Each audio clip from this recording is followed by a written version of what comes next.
네, 바로 말씀을 전하겠습니다. 우리 요한복음에는 예수님께서 하신 말씀 중에 자신이 하나님과 동등한 분이다 라는 이 말씀을 이제 드러내시는 부분들이 있습니다. 이것을 흔히 우리가 7개의 에고 에이미다 이렇게 이제 부르는데, 이 에고 에이미는 헬라어 말인데 나는 무엇이다 라는 뜻을 가지고 있습니다.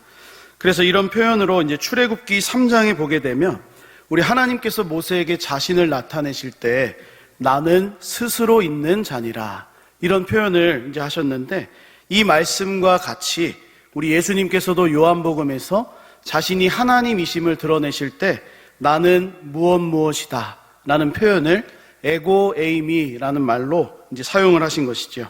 그래서 나는 생명의 떡이다, 나는 양의 문이다, 나는 선한 목자다, 나는 부활이요 생명이다, 나는 길이요 진리다, 나는 참 포도나무다 라는 이와 같은 이 말씀들을 하셨습니다. 그리고 오늘 본문에는 우리가 맨 마지막 읽은 말씀처럼 나는 세상의 빛이다 라는 이 말씀을 우리 주님께서 하셨습니다.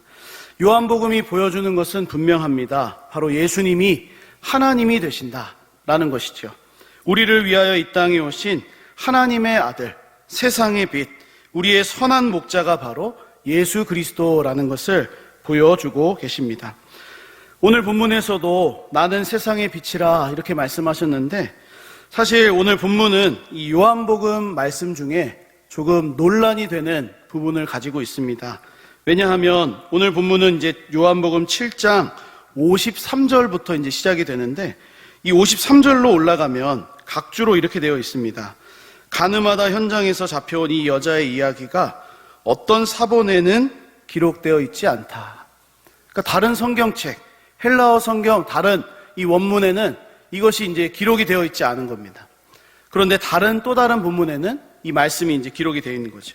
이것이 영어로 번역되고 또 중국어, 기타 다른 언어로 번역되다가 이제 한국말로 번역되면서 우리에게 이제 성경이 주어졌는데, 우리 성경에는 이것이 이제 기록이 되어 있습니다. 그래서 이것을 가지고 어떤 성경학자들은 이렇게 주장합니다. 오늘 본문 말씀이 원래 성경에 없었던 것이다. 나중에 누군가 추가해서 그것을 넣었다라고 말합니다. 그들이 그렇게 주장하는 이유 중에 하나는 바로 이 7장 마지막 부분과 8장 12절 말씀이 아주 자연스럽게 연결되기 때문입니다. 7장 후반부 말씀을 보면 예수님이 자신을 드러내실 때 어떤 말씀을 하시냐면 이 생수의 강이다 라는 말씀을 하십니다. 자신을 믿는 자, 그 배에서 생수의 강이 흘러나오리라 7장 38절에 이런 말씀을 하시고, 이제 자신에 대해서 이렇게 소개를 하시다가 이 오늘 본문이 이제 없어진 다음에 8장 12절 말씀을 보면 나는 세상의 빛이다 라는 이야기로 이렇게 자연스럽게 이어진다는 것이죠. 오늘 본문이 없어도 이 내용의 흐름상 전혀 이상하지 않은 겁니다. 오히려 오늘 본문이 중간에 이렇게 들어가게 되면서 갑자기 생수의 강에 대한 말씀을 하시다가 음행 중에 잡혀온 여자의 이야기, 예수님에 대해서 소개하다가 이 가늠하다 현장에서 끌려온 여자의 이야기가 나온 다음에 예수님에 대해서 다시 이제 소개를 하고 있는, 이것이 굉장히 이제 부적절하다, 또 약간 이상하다라는 이 주장을 합니다. 하지만 제가 말씀드리고 싶은 것은 이런 주장이 우리가 믿는 것은 아니지요. 우리는 우리가 가진 성경이 완전하고 무오하고 또 정확한 하나님의 말씀이라는 것을 믿습니다.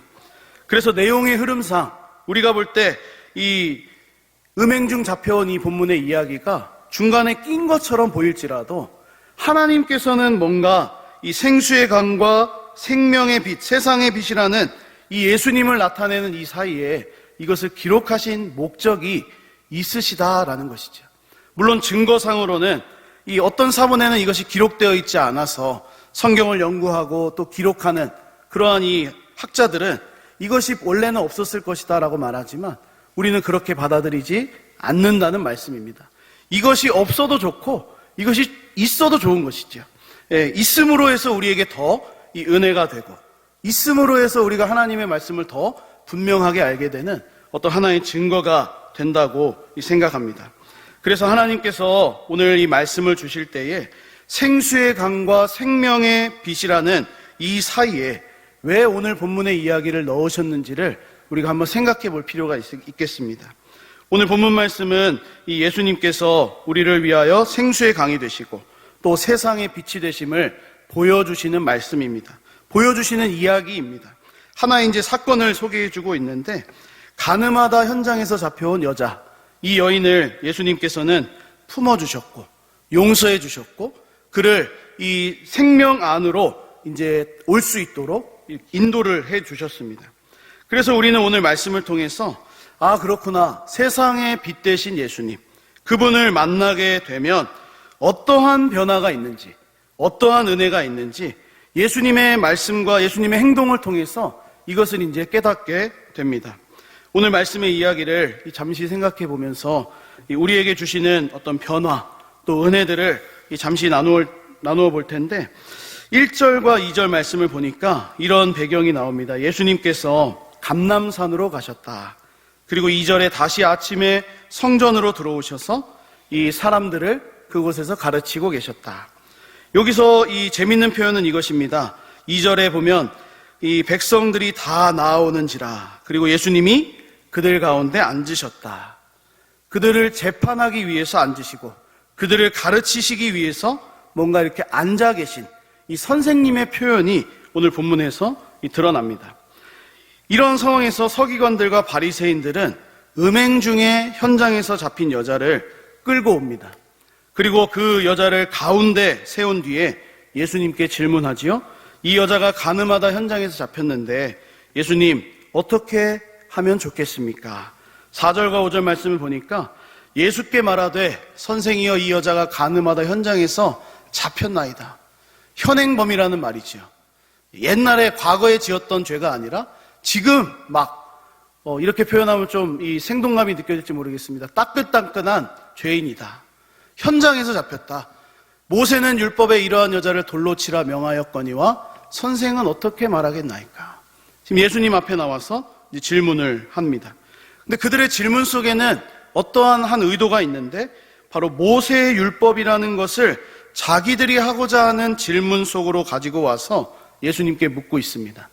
선생님의 생각을 원하는 것이 아니라, 모세는 이렇게 이야기했는데, 모세의 율법에는 이렇게 기록이 되어 있는데 당신은 어떻게 해석합니까? 라고 예수님께 질문한 것이죠. 여기서 문제가 한 가지 있습니다. 그들이 지금 예수님께 정말로 궁금해서 질문한 것이 아니라는 것이죠.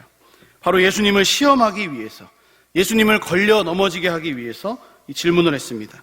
6절에 이렇게 말하지 않습니까? 그들이 이렇게 말함은 고발할 조건을 얻고자 하여 예수를 시험함이로라. 지금 그들의 의도가 이 본문에 드러납니다. 예수님을 시험해서 고발하기 위해서 지금 질문을 하고 있다라는 것입니다. 만약 예수님께서 그들의 질문 앞에 이 여자가 용서받아야 한다라고 대답하신다면 바로 예수님이 모세의 율법을 무시한 자가 되어버립니다. 반대로 이 여자를 돌로 쳐서 처벌해야 한다라고 말씀하신다면 그동안 예수님께서 가르치셨던 사랑, 용서, 어떤 긍휼, 은혜, 이런 말씀들이 무색하게 되는 것이죠. 그러니까 모두 다 부정되는 결과를 가져오기 때문에 예수님은 이러지도 못하고 저러지도 못하는, 용서를 해야 되는지 처벌을 해야 되는지 이 둘 중에 하나를 선택해야만 하는 그런 상황에 이제 놓이셨습니다. 뿐만 아니라 예수님이 사셨던 당시에는 이 로마 정부의 이 통치 아래 있지 않았습니까? 그렇기 때문에 돌로 쳐서 죽여야 한다라고 말했다면 아마도 이제 예수님께서 하시는 그 말씀을 듣고 로마 정부가 내려야 하는 사형 선고를 예수님 개인이 내리셨다라고 하면서 그들이 이제 책을 잡고 고발을 하고 이제 이 바로 로마에 대한 반역으로 여겨질 수 있는 어떤 문제로 삼을 수 있는 여지가 있었던 겁니다. 그러나 우리가 잘 아는 대로 우리 예수님께서는 서기관들과 바리새인들이 아주 정교하게 짜놓은 이 덫을 지혜롭게 극복하십니다. 어떻게 보면 희한한 방법으로 또 요상한 방법을 사용하시면서 그들이 놓은 시험을 예수님이 이기고 나아가시는 것을 오늘 본문에 보게 됩니다. 저는 예수님이 보여주신 방법이 두 가지 정도로 요약될 수 있다고 생각하는데, 첫 번째 방법은 6절에 나와 있습니다. 우리 6절 후반부 말씀을 보니까 예수님이 이런 행동을 하십니다. 예수께서 몸을 굽히사 손가락으로 땅에 쓰시니. 예수님은 이 서기관들과 바리새인들의 질문을 들으시고 갑자기 대답을 안 하신 다음에 굽히셔서 손가락으로 땅에 글씨를 쓰기를 시작하십니다. 이 성경이 우리들에게 궁금증을 유발하는 것이죠. 예수님이 도대체 무엇을 기록하셨을까?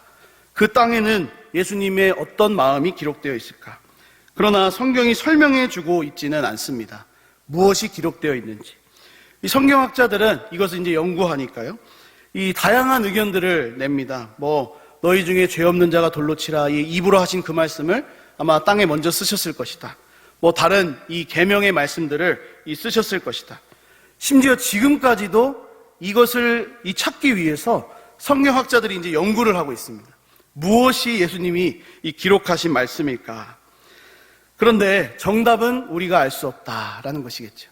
그들은 열심히 찾는데 막상 우리는 이제 별로 관심은 없습니다.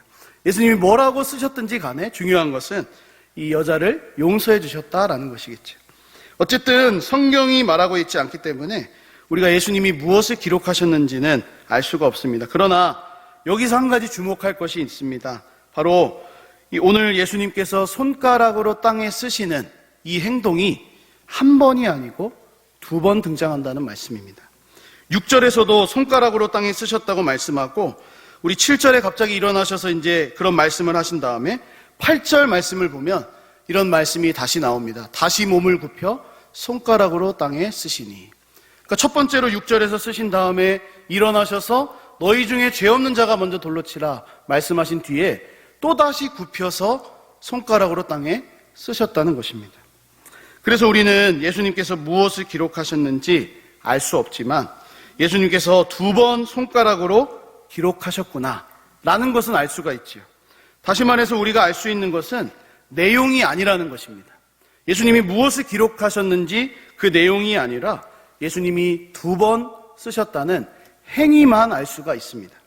예수님께서 손가락으로 땅에 기록하신 이 행동은 여기가 유일한 말씀입니다. 다른 말씀에 보면 예수님이 기록하셨다 이런 말씀이 없는데 여기가 유일한 말씀인데, 우리가 범위를 좀 넓혀서 생각해 보면 하나님께서, 바로 하나님이신 이 예수님이라고 소개했는데, 하나님께서 구약 출애굽기 말씀에 보면 이스라엘 백성들에게 십계명 말씀을 주실 때에 어떻게 행동하셨냐면 손가락으로 친히 그것을 쓰셨다라는 이 말씀이 나옵니다.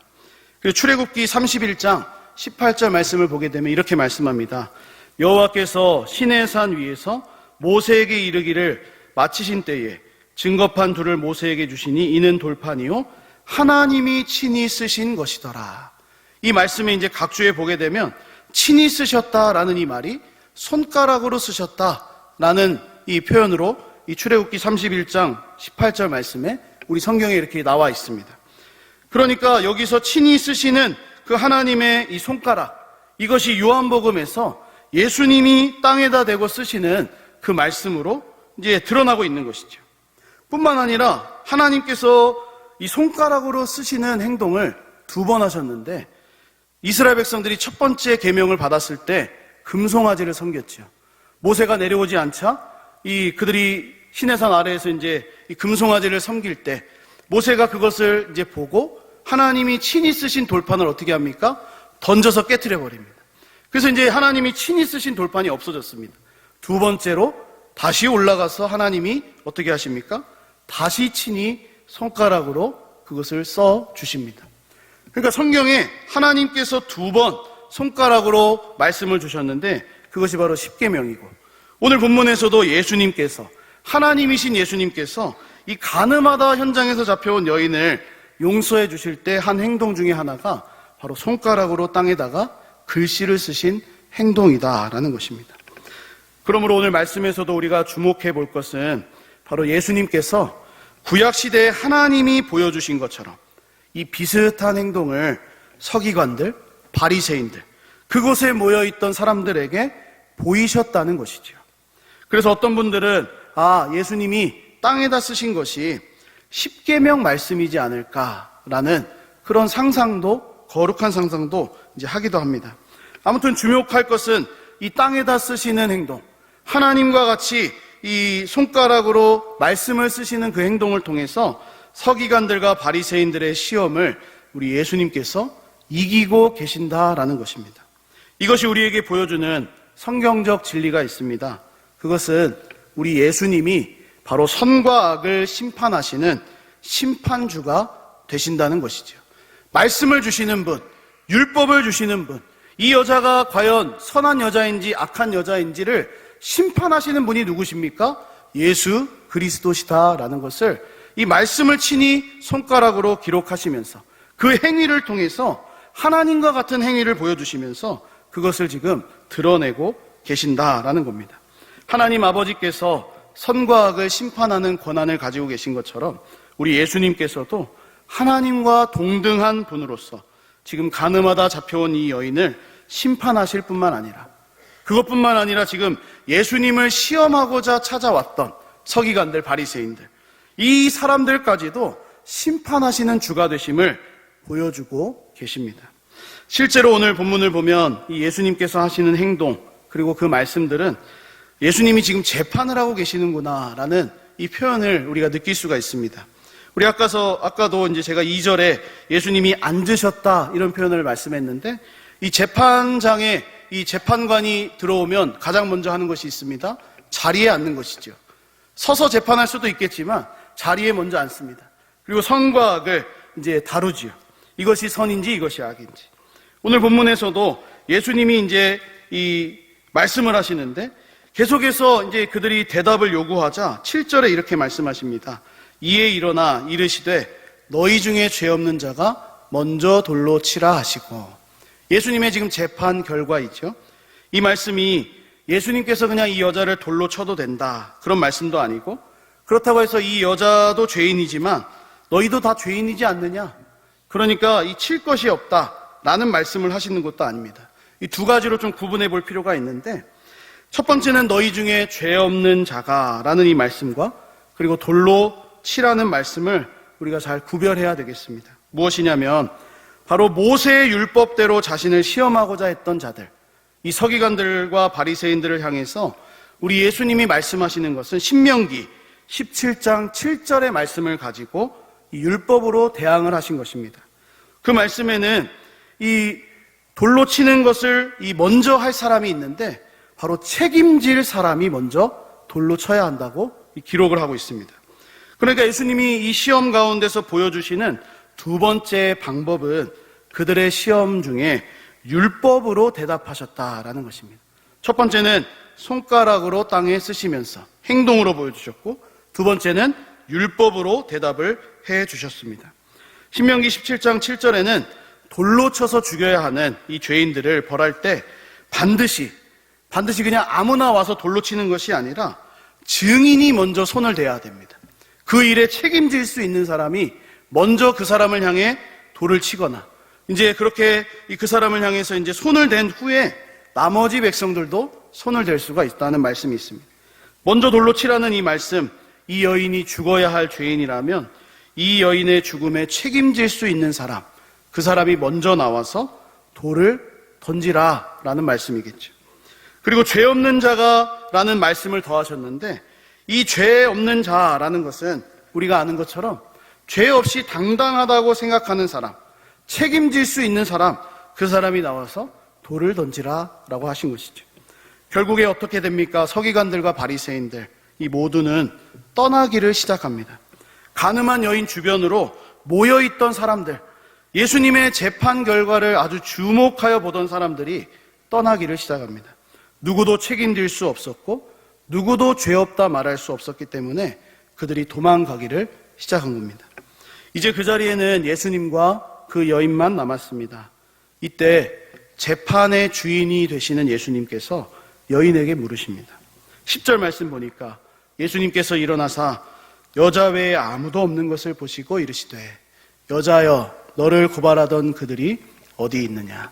너를 정죄한 자가 없느냐? 여인이 11절에 대답합니다. 주여 없나이다. 예수께서 이르시되 나도 너를 정죄하지 아니하노니 가서 다시는 죄를 범하지 말라 하시니라. 아멘. 이 말씀을 우리가 보면 예수님은 지금 자신을 시험하고자 하는 서기관들과 바리새인들, 그들을 이기셨습니다. 그들은 가늠한 여인을 잡아서 예수님께 질문하면 예수님을 이길 수 있을 것이다, 예수님을 고발할 수 있을 것이다 라고 생각했지만, 이 재판의 주인은 서기관들과 바리새인들이 아니라 예수 그리스도이셨습니다. 그래서 오늘 우리는 본문의 이야기를 통해서 예수님이 지혜롭게 이 재판을 하고 계시는구나, 그들의 시험 앞에서 예수님이 굉장히 이 지혜로운 모습을 보이시는구나 라는 것을 깨닫습니다.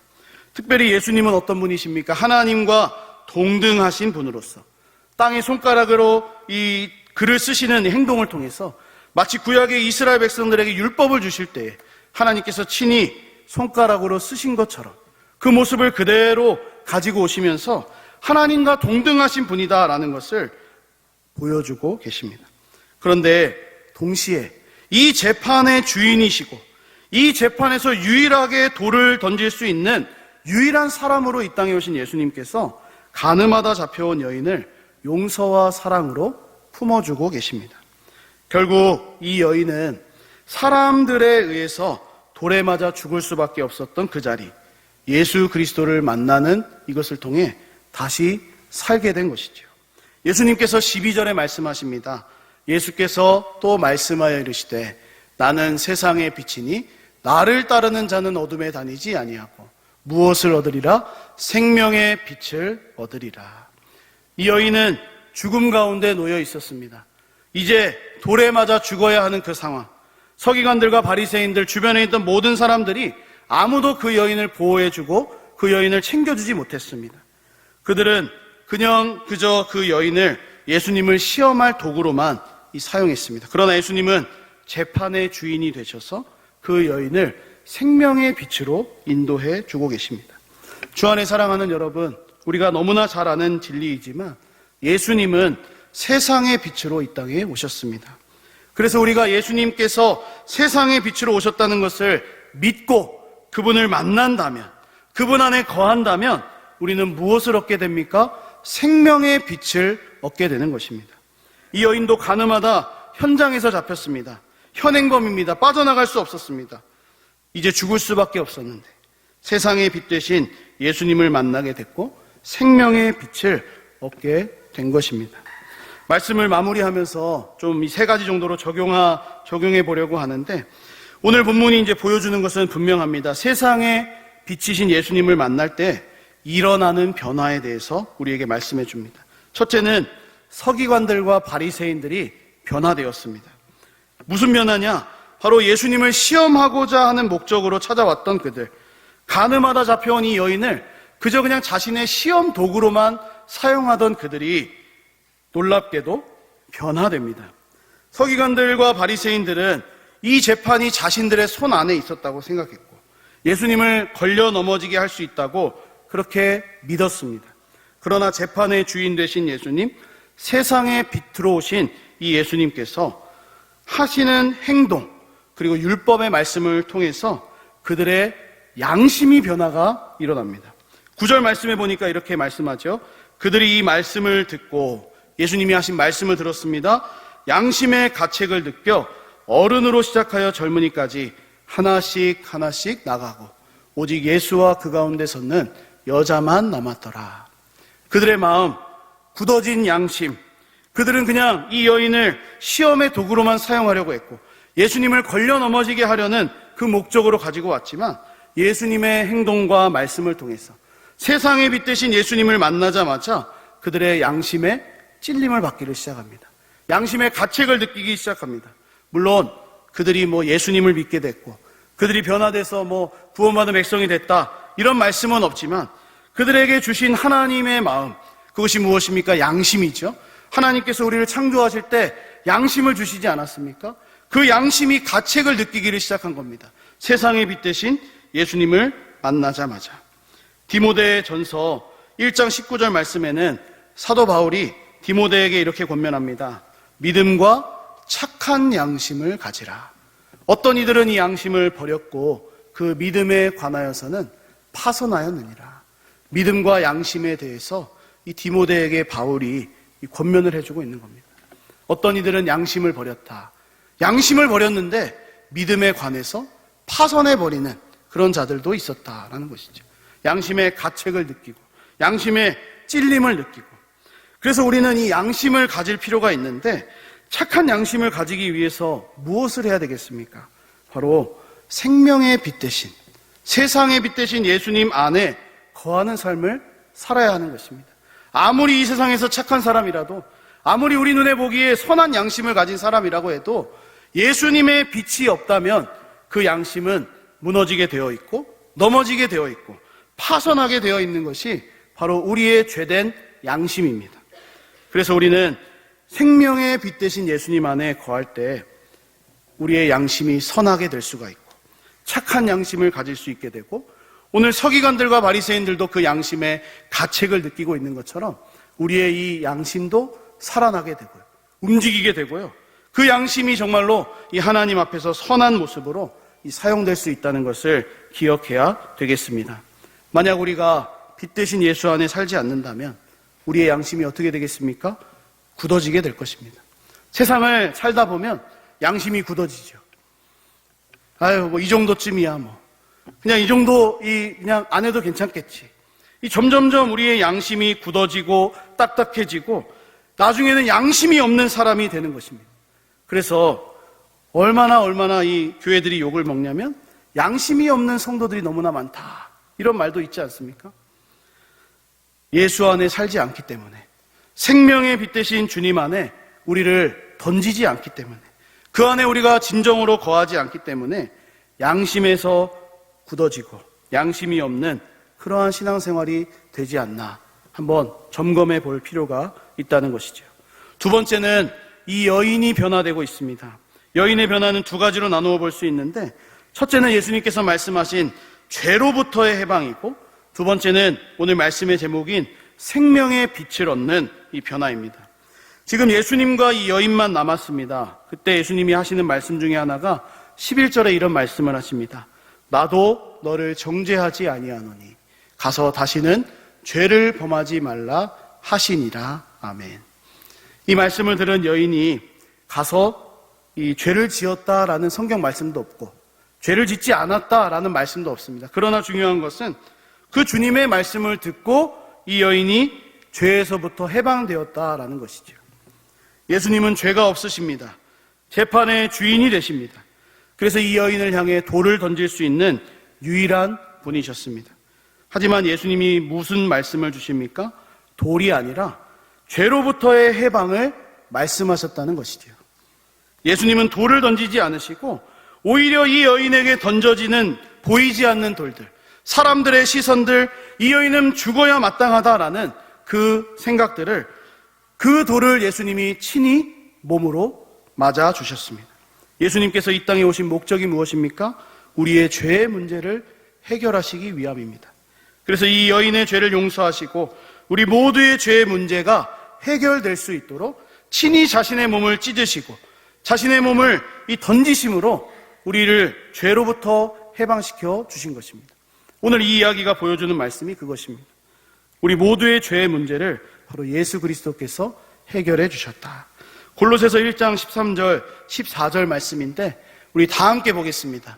13장, 우리 13절, 14절 말씀 시작. 그가 우리를 흑암의 권세에서 건져내사 그의 사랑의 아들의 나라로 옮기셨으니 그 아들 안에서 우리가 속량 곧 죄사함을 얻었도다. 아멘. 어디서 죄사함을 얻게 됩니까?